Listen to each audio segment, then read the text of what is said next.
Hey calculus friends, welcome to section 5.3, the fundamental theorem of calculus.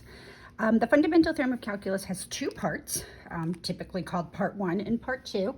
I'm not particularly crazy about the order in which most textbooks presents the two parts. What I consider part 1, they consider part 2, and what they consider part 2, I consider part 1. So to sort of go with the flow, but yet not contradict them, what I'm going to do is call the two parts one part and the other part. So then there's no argument on what's first and what's second. But in all, it's both parts are contained in the fundamental theorem of calculus. My first part, or one part of the fundamental theorem of calculus, says if we have a continuous function on a closed interval and that function is the derivative of some other function, then we can conclude that the integral of that little function, little f, can be found, the definite integral of little f from a to b can be found by evaluating the larger function at the upper limit, and from that subtracting the larger function at the lower limit. Right, so what this is saying is that little f is the derivative of some other function, big F. Little f is the derivative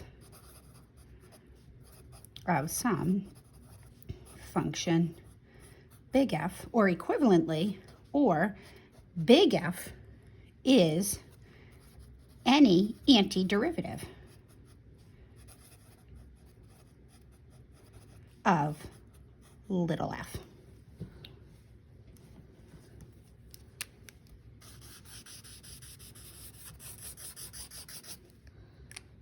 So that is one part of the fundamental theorem of calculus.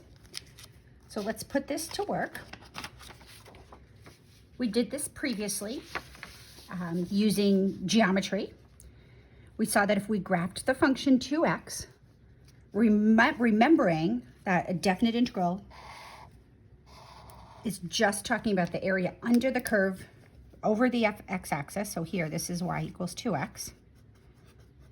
And the integral from 0 to 3 would just be this area. And because y equals 2x produces a nice geometric shape, a triangle, we can find that area. This would be a 6 by 3 triangle. So the area was, using geometry, 1/2 the base times the height, and we got the area to be 9. But not all curves produce nice geometric shapes that we have templates for the area for. So we are going to use the fundamental theorem of calculus. So we're going to look at this function. This is our little f in the template for the first part of the fundamental theorem of calculus, or one part. So we're looking for any function whose derivative is 2x, and we call that big F. So what function has derivative 2x? Give you a minute to think about it. Anybody? All right, good job. X squared. X, the derivative of x squared is 2x. So f of x equals 2x, big F of x equals x squared, has derivative 2x. So this is one particular antiderivative. I can add any constant on the end here, but for simplicity, I'm going to choose the antiderivative that has the arbitrary constant assigned to be 0. So this is one particular antiderivative, and you can use any antiderivative, and we'll see that in a minute.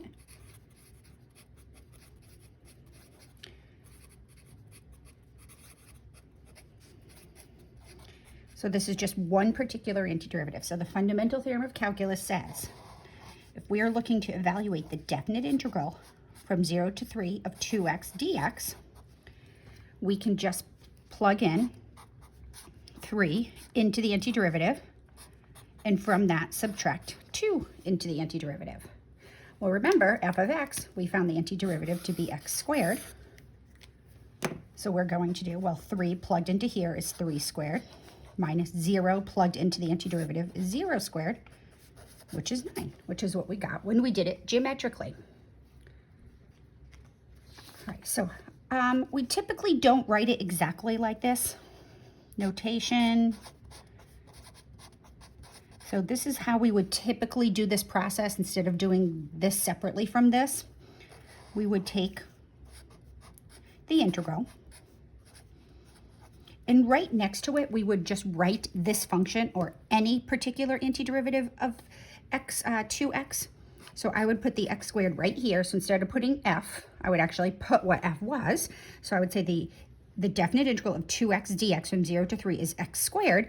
Now we have to account for the 0 and the 3. So we put a long line next to the x squared. We put the lower integration limit on the bottom, the upper integration limit on the top. So this notation right here is replacing the f of 3 minus f of 0. This just means this. Now we're going to plug the 3 in. We plug in the upper limit of integration into the function, and we get 3 squared. We plug in the lower limit of integration second, so we do the top first. We do the bottom second, minus 0 squared, and we get 9. So this is how we're going to proceed from here. But you can see that it is just following the template of the fundamental theorem of calculus. All right, so I mentioned that f of x equals x squared is one particular antiderivative. What if we wanted to do this again and use another antiderivative? Let me put those up there. Let's suppose, because I said you can use any antiderivative of 2x. So let's try this again.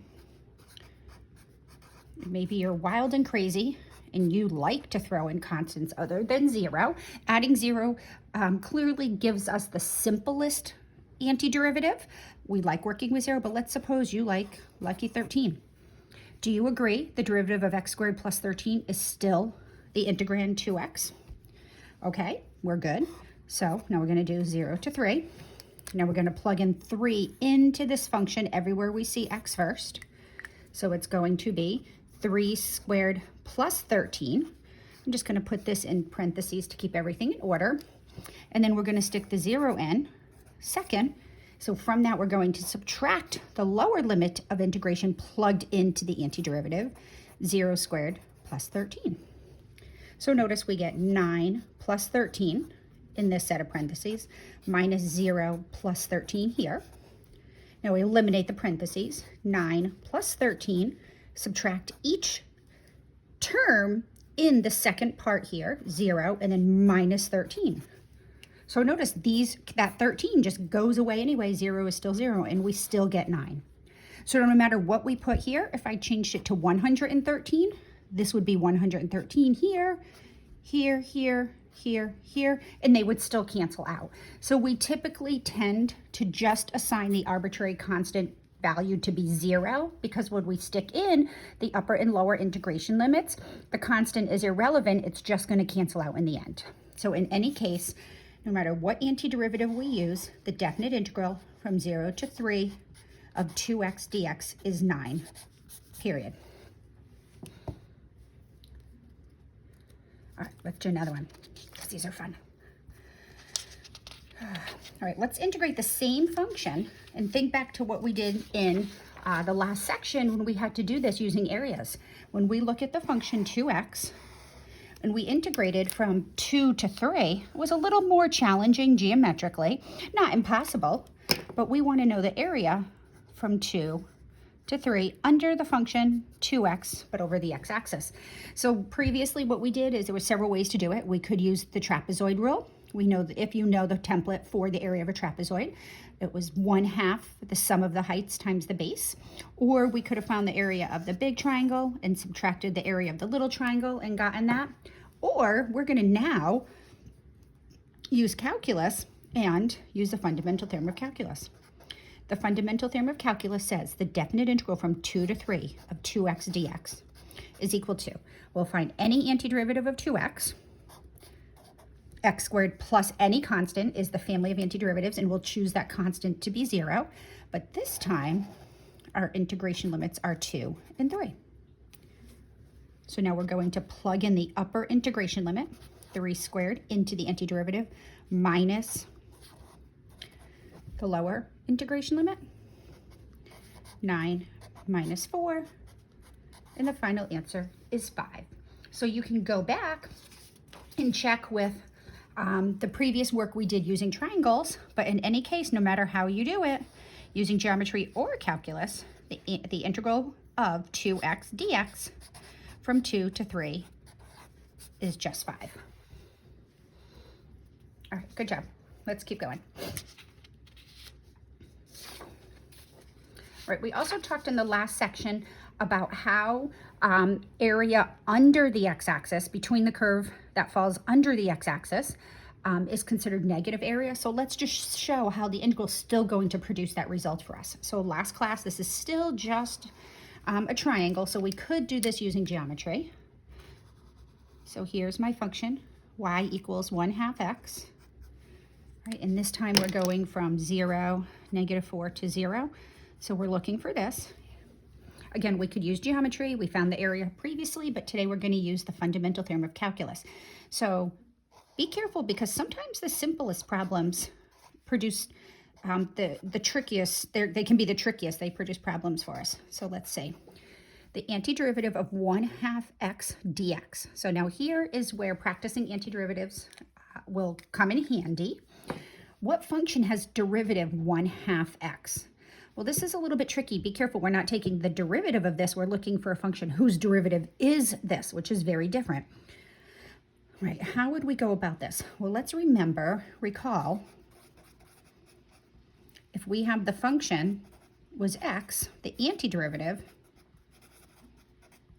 was, well, the antiderivative of x, this is a power function, so it's x to the 1. And in the previous section, I gave you a list of templates or things that you can think. When we take the derivative of a function, we subtract 1 from the power, and we multiply by the power out front, the old power out front. For antiderivatives, we add 1 to the power, and we divide by the new power. So the antiderivative of x is x squared over 2 plus c. But the problem is we have this 1/2 out front. So we also had this rule that says if we're integrating a constant times a function, we can build a constant out and then just integrate the function. So we're going to use both of these here, although we're going to call our c 0 for simplicity. So let's bring this down here. I'm going to rewrite this as, I'm going to pull the 1/2 out front, and I'm just going to look at the definite integral of x dx. So that is, the 1/2 is just going to go along for the ride. So we have 1/2, right? We're just going to cover that guy up, right? And now an antiderivative of x is x squared over 2 plus any constant. And we're going to evaluate that from -4 to 0. But you can't forget this 1/2. It's still part of the problem. It's just 1/2 times this result, which is equivalent to 1/2 times this. So really what we have here, 1/2 times x squared over 2 is x squared over 4, from -4 to 0, x squared. And now we're going to stick in the upper limit of integration. We're going to put 0 in everywhere we see x first. We get 0 squared over 4 minus, we're going to put -4 in. Now be careful, -4, we're squaring the entire thing, including the negative. So this is going to be 0. This will be 16 over 4, so it'll be -4. My final answer is -4, using the fundamental theorem of calculus. So this area has area 4, but when we define it as a definite integral, we consider area under the x-axis to be negative. So the answer would be -4. So you might be thinking that's an awful lot of work just to find the area of a triangle, because this is, if that's -4, then this has length 4. We put -4 in here, that has 2, and we take the area. It would be 1/2, 2 times 4. The area would be 1/2 of 8, which is 4. And then we throw a negative on because it falls below the x-axis. So using geometry is all well and good, but what happens when we come across a problem like this?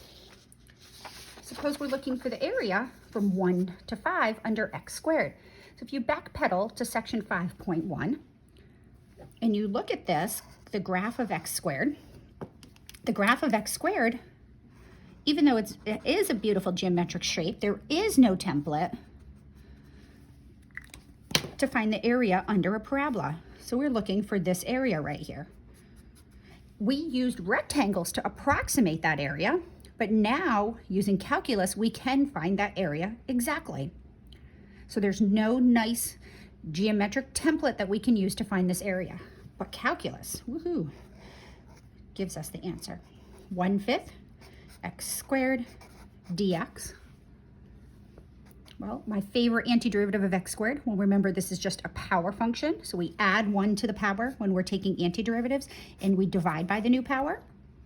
Now let's just double check. If I bring the 3 out front, it becomes 3x squared over 3. The 3's will cancel and give me x squared. So this is one great thing about taking antiderivatives, is when you look at your answer, the derivative of your answer must equal the integrand, and it does. Now we can add any constant. We're going to choose the constant of 0 here for simplicity. So we're going to evaluate this from 1 to 5.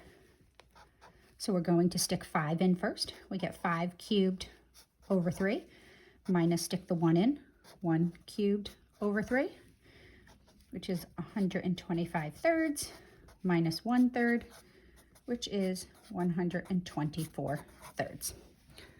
You can try simplifying this. Leave it in mixed, don't write a mixed number, leave it as an improper fraction. I'm not sure if especially XYZ would like the in mixed numbers, right?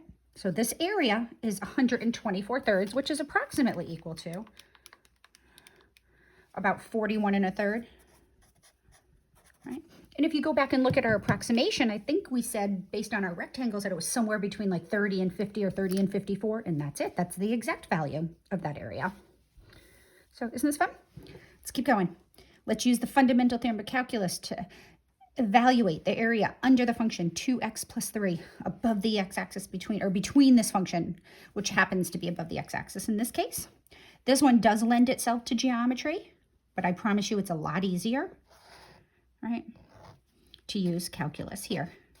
2x plus 3 dx. So the integral of 2x plus 3 from 1 to 4 is, well, we also had a property that the integral of a sum can be the sum of the integral. So in other words, I can just integrate. I can find the antiderivative of 2x, which we know is x squared. And be careful here. The simple ones give students the most problems because they're so simple. What function has derivative 3? Think about it for a minute. What function can you find such that when we take the derivative of it, it's just the constant 3? If you said 3x, you're completely correct. So x squared plus 3x is one antiderivative of 2x plus 3. So now just think, imagine in your head, take the derivative of this. The derivative of x squared plus 3x is 2x plus 3. Boom, we got it. Now we're going to evaluate that from 1 to 4. Now be careful when our antiderivative function here has addition and subtraction. You have to be careful with your algebra. We're going to stick 4 in wherever we see x. So it's going to go into 2 places. So this is quantity 4 squared plus 3 times 4 minus, now we're going to stick 1 in both places that we see x. So it's going to be 1 squared plus 3 times 1. Remember, we're subtracting this entire quantity. So these parentheses are essential. So 16 plus 12 minus 1 plus 3. So I'm at 28 minus 4, 24. So therefore, the definite integral from 1 to 4 of 2x plus 3 dx is equal to 24.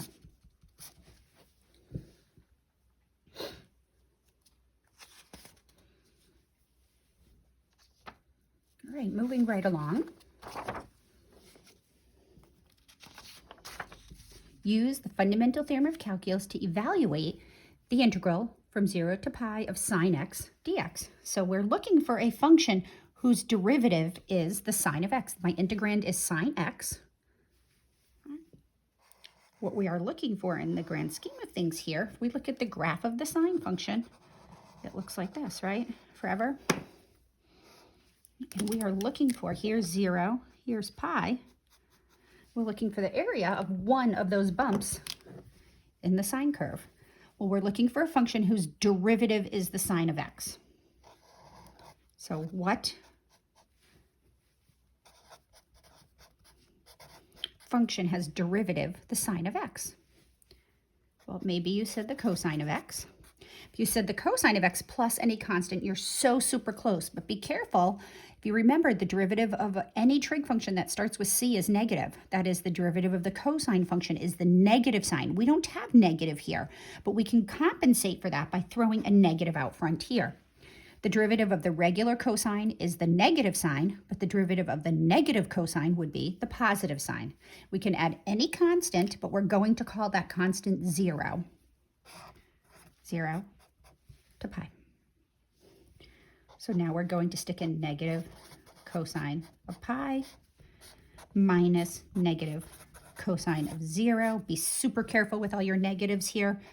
Cosine of pi is -1. So this will be -1, which will be +1, minus cosine of 0 is 1. So it's minus -1, which is 2. So this area right here, that shaded area, is equal to 2. Now, it's not a bad idea to think about the graphs of these things and try to, get a grip on what you are actually looking for. If we look at the graph of the sine curve, the first hill starts at 0, 0, and it ends at pi 0. So we know there's positive area there. So if you made a mistake here and got -2, or perhaps canceled these out and got 0, we could see from our picture that the answer needs to be positive. So we would go back and try to find our algebraic mistake. Okay, or if you forgot the negative sign here, you would have gotten -2, and in turn we can see that that area falls above the x-axis, so it should be +2. So always keep in mind the problem that you're trying to solve, and use some logic to see if your answer doesn't prove that your answer is right, but it definitely can catch some mistakes. So therefore, the definite integral from 0 to pi of sine of dx is equal to 2.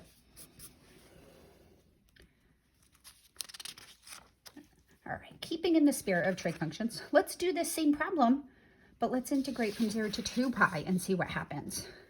So again, we know what the graph of the sine function looks like. It goes up, it comes down, goes up forever, it does this.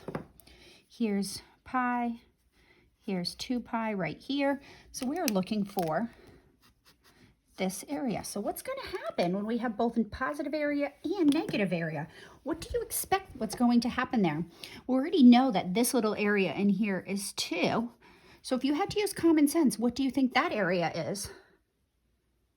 Also 2 perhaps, but we have 2 above and 2 below. Well, let's see what happens. Let's do 0 to 2 pi sine x dx, the definite integral of sine x from 0 to 2 pi. Well, the antiderivative of the sine is the negative cosine of x. We'll evaluate that from 0 to 2 pi. Be really careful with your signs here. So it'll be the negative cosine of 2 pi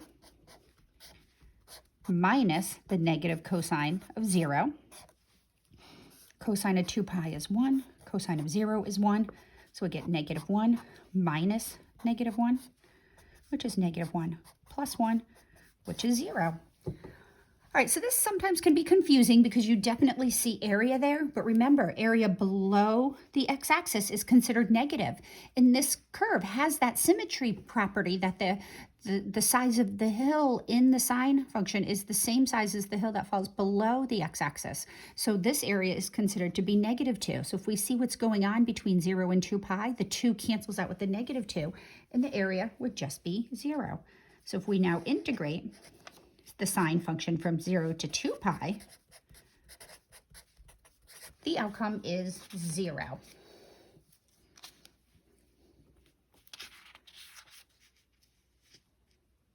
All right. Lots of problems, lots of problems. All right, let's evaluate the definite integral of 1 over x squared minus the square root of x. So I put this in for a purpose. Reminder, 1 over x squared is x to the -2 power. And we have the power rule that says if my function is x to a power, then the antiderivative is, well, we add 1 to the power and we divide by the new power as long as p doesn't equal -1, because we'd get 0 in the denominator, right? Also remember the square root of x can be written as x to the power 1/2. So this rule will apply to both of these functions. So when we evaluate, let's see, 1 to 4, I'm going to rewrite this as x to the negative 2 minus x to the 1/2 dx. Well, an antiderivative of x to the -2, p would be -2 here, so it would be x to the -2 plus 1, which is -1, all over the new power, minus 1/2 is our power here, so x 1/2 plus 1 is 3/2 all over 3/2. All right, and this is probably the first and last time you'll see me write it like this. We don't divide by fractions. I'm going to just clean this up now. X to the -1 over -1 is just negative x to the -1, and dividing by 3/2 is the same as multiplying by 2/3. So whatever our new power is, we put the reciprocal power out front. 1 to 4. All right, so this is going to be, let's see, did I do this one yet? Yep, I did. Okay, ready? -4 to the -1 minus 2/3 times 4 to the 3/2 power. That's 4 stuck into the entire function, minus -1 to the -1 power minus 2/3 times -1 to the 3/2 power. Whew.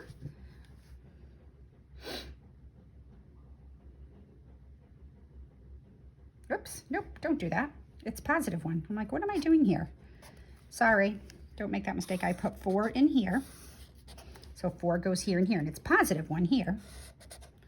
All right, so +1 there and there. So let's keep going with our algebra. -4 to the -1 is -1/4 minus 2/3. Well, 4 to the 3/2 is the square root of 4 cubed, which is 8. Minus 1 to the -1 is just 1. Let's do this. And that would just be minus 2/3. So I'm now going to do this just to save some time. I thought I did it out and I didn't.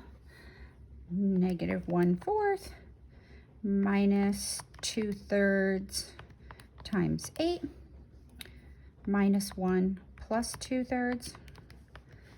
And do math, enter, enter, and I get -71/12. Ooh. So most of that area falls below the x-axis. I hope I did that correctly. Yeah. So if you find an algebra mistake in here, please by all means let me know. -1/4 minus 2/3 times 8 minus 1 plus 2/3. All right, I'm pretty confident, but all right, one more, and then we will look at the other part of the fundamental theorem of calculus.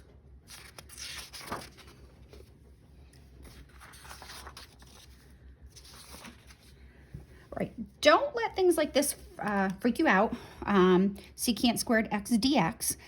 You have to just kind of think back. You have to be comfortable with your derivatives in order to take antiderivatives. So the reminder here, what function has derivative secant squared? I'll give you a second to think about it. The derivative of what function is secant squared? Well, you can use that little table I gave you, but you certainly want to remember these, especially if you're moving on to Calc 2. So here we go. Hopefully you said the tangent. The derivative of the tangent is the secant squared. So therefore, the antiderivative of the secant squared is the tangent. So now we can easily evaluate this if you remembered that the antiderivative of the secant squared is just the tangent. So the tangent of x, the derivative of the tangent of x is secant squared of x. We'll evaluate this from 0 to pi over 4. Now make sure you follow the directions carefully. There's a good chance I'll ask for an exact value, so you need to know your trig functions here. So the tangent to pi over 4 is 1. Tangent of 0 is 0. So it's just 1. So therefore, the definite integral from 0 to pi over 4 of secant squared x dx works out nicely, and it's just 1.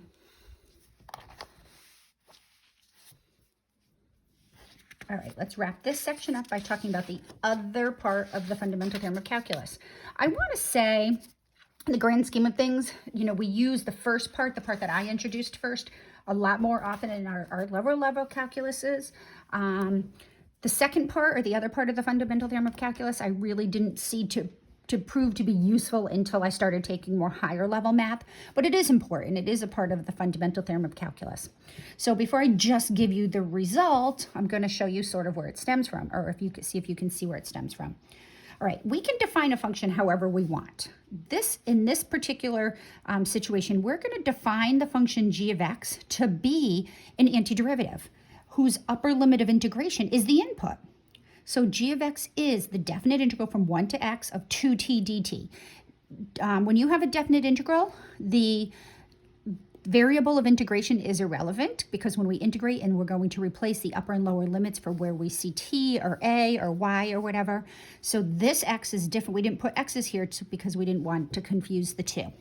All right, so g of 2, by defining this function as this, means wherever we see x, we're going to replace x with 2. So g of 2 is just the integral from 1 to 2 of 2t dt. So you will see homework problems like this in Stewart. It'll say, find g of 2.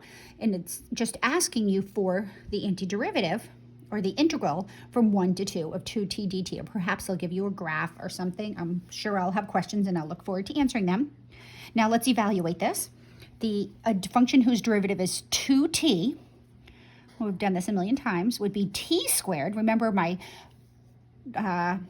variable of integration is t, so it would be t squared because the derivative of t squared is 2t. And we'll evaluate that from 1 to 2. So it'll be 2 squared minus 1 squared, which is 3. So g of 2 would be 3. All right, what about, let's try another one. What if I said g of 4, for example? Well, g of 4, if this is still how g is defined, is going to be the integral from 1 to 4. So we take whatever's in the parentheses and we replace it with the upper, we replace it as the upper limit of integration. So process doesn't change, it's still t squared. We're evaluating it from 1 to 4. We stick in the upper limit of integration, 4 squared minus 1 squared, and it would be 15. If there is a point to this. What if I just asked you to simplify this in general without putting a value in? Can we do this? No one said our integration limits had to be numerical. So let's rewrite this function and let's just simplify it. Let's see. We can actually simplify g of x. So g of x is equal to the integral from 1 to x, 2t dt. The antiderivative of 2t is t squared, going from 1 to the upper limit of x. We stick in x, we get x squared minus 1 squared, which is g of x is just equal to x squared minus 1. And if we go back and look, that makes sense. When I found g of 2, it was just 2 squared minus 1. When I found g of 4, it was just 4 squared minus 1. So for any value that we put in here, we could actually keep doing the integration, or we could just actually integrate in general, find a function for g of x. So g of x equals x squared minus 1 can also be represented by the definite integral from 1 to x of 2t dt. All right, well, while we're doing this, we'll take notice a minute. Notice, what's the derivative of the simplified version of g? What's the derivative of this? Well, the derivative of x squared is 2x. The derivative of 1 is 0. What I want you to notice is that this mocks the integrand. They're the same function. One is just a function of x and the other is a function of t. This is not a coincidence. This is actually the other part of the fundamental theorem of calculus. If we define g to be an antiderivative, and then we take the derivative of g, well, the derivative of an antiderivative cancels out the integration. Derivatives and antiderivatives are opposite operations. So the derivative of an antiderivative is just the integrand. So if g of x is defined this way, the derivative is going to be just the integrand. And that is the other part of the fundamental theorem of calculus. And these are probably the easiest homework problems you're going to come across. But again, students, take the easiest problems and make them the hardest. So be really careful here. If f of x is continuous, so you have a continuous function on a closed interval, and we let g of x be defined to be the antiderivative of that function, then g is continuous, and the derivative of g is just the integrand, although we put in the variable inside the function instead. So for example, let g of x equal the integrand from 7 to x of 2t plus 3 dt. Then, if I asked you to find the derivative of g, well, you could do the whole integration process first, stick in the upper limit of x, the lower limit of 7, and then take the derivative. But this says if g is defined to be an antiderivative of a function, then the derivative of g is just the integrand. So we're literally just going to take this guy and replace the variable of integration with the variable of the function, 2x plus 3. That's it. It's that easy. If we wanted to prove this, which you don't have to do, but I'm just going to show you, if g of x is equal to the integral from 7 to x of 2t plus 3 dt, then, well, the antiderivative of 2t is t squared plus 3t. We evaluate that from 7 to x. We stick in x first. We get x squared plus 3x minus, put in the 7, 7 squared plus 3 times 7, right? You see that? All right, let's see. Move that down here. There we go. And we get x squared plus 3x. Well, 49 plus 21 is 70, so minus 70. So if g of x is defined to be the integral from 7 to x of 2t plus 3 dt, then we can also write g of x as x squared plus 3x minus 70, just by integrating and sticking in the upper limits of integration, upper and lower limits.